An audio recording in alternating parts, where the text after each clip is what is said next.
cow-calf operations that are going to have the calves come in the springtime are thinking more about winter feeding right now than they are about what's going to happen next spring.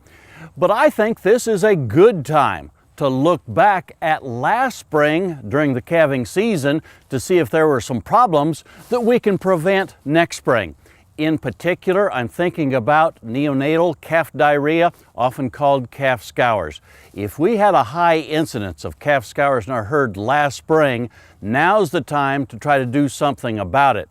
There are several things that I think we want to take a good close look at if we had a lot of calf scours and a lot of problems in that area last spring. First of all, where was the calving pasture or the trap that we had the cows in during the calving season?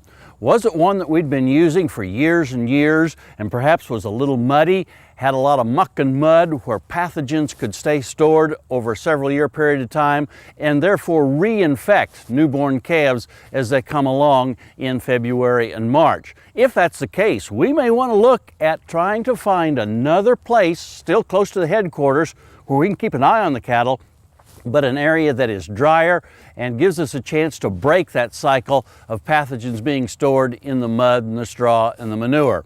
Also, are the first calf heifers the ones where we're having most of the calf problems? Or are we having most of our calf scours from calves born to 2-year-olds? If that's the case, we need to do a better job, I think, of growing those 2-year-olds to where they're in good body condition at calving time. That gives them a chance to have more colostrum, that gives those calves more disease protection right off the bat.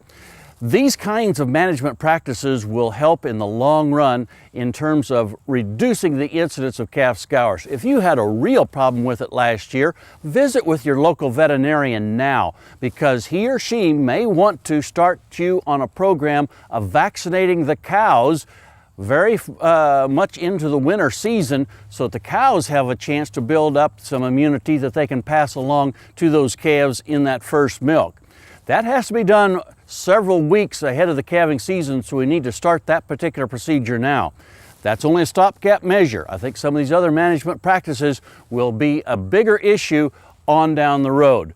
So think about this, work on preventing calf scours in the spring calving season, start now, and I think it'll help you next spring. Hey, we'll visit with you again next week on Sunup's Cow-Calf Corner.